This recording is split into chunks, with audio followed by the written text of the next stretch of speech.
Hi, I'm Jan Black, creator of Ludi-Qs, and I'm here today to teach you how to use our new Ludi-Q Clarity Tablet.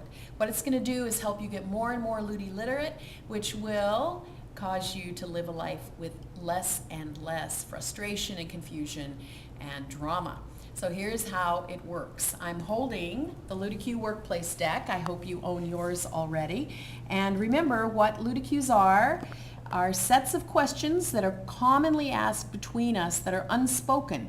But the unspoken ludicrous questions mess us up a lot because what happens is we say yes to them or we ask them and others say yes, and from there's a spiral that we don't want to happen. And here's how to work through it. So what you do is shuffle through the deck and you choose the questions that seem to be true, that either you ask people or someone asks you and that you have agreed to.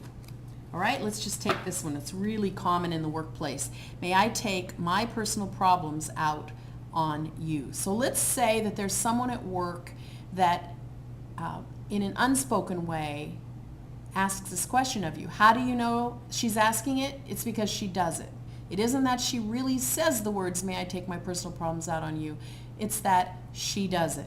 So using this question, transferring it to the tablet, first we write the question, may I take my personal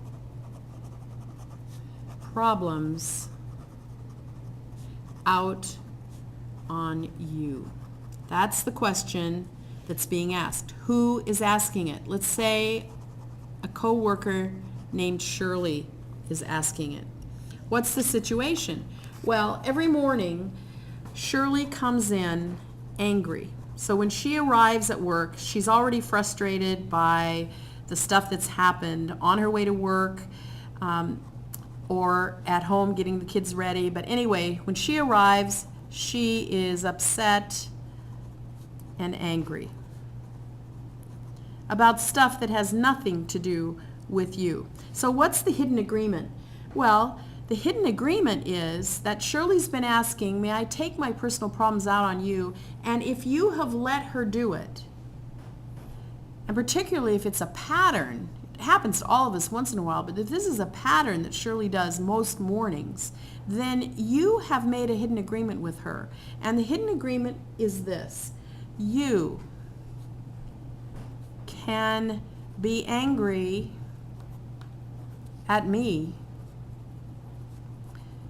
for what others have done. In other words, the agreement is you can vent on me, even though it has nothing to do with me. Again, there are times that we do that for friends, but we don't want this to happen a lot, because what are the losses of saying yes to the question, may I take my personal problems out on you? They're big ones. For one thing, you can lose productivity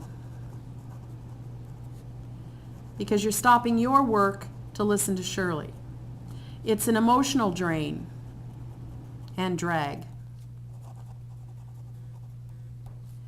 It actually can create a loss of respect by your peers while they watch that happen, by the other people in the office, and they think, hey, she's not able to manage this with Shirley, and so they might come to other conclusions about you as well. Big thing, you can dread mornings.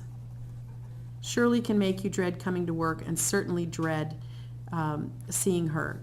So write down the other losses. What will you gain by saying no to Shirley, by changing the agreement?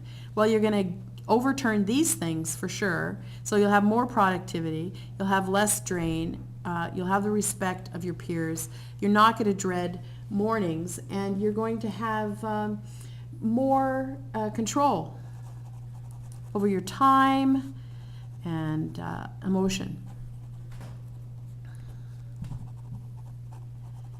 And you'll be put in generally a better light. You'll be positioning yourself, in a better light. You'll be positioning yourself for greater success. So what's your plan? Well, there are a few things you might want to do. Just cycle through your options. You may want to ask others, what would you do in this case? But you're going to come up with a plan. So your options may be to just be honest with her in a kind way, but just tell her how it feels to be vented on in this way. You might want to get someone else involved to help you. You may want to ask to be moved to another part of the office.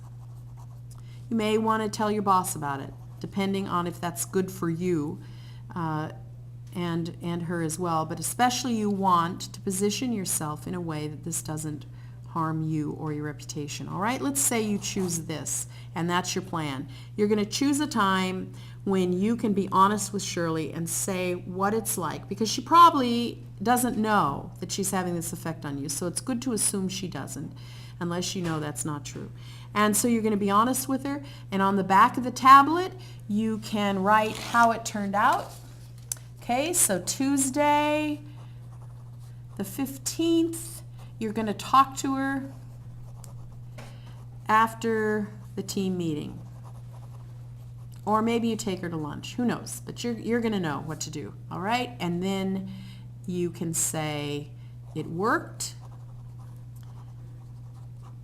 Now you know how to spot this question, and you know what to do about it, how to go about a plan. Now, it may not work, but the point is you will have begun the process of saying no to a ludicrous question that is causing you loss. This is not good for you, and frankly, it's not good for Shirley either.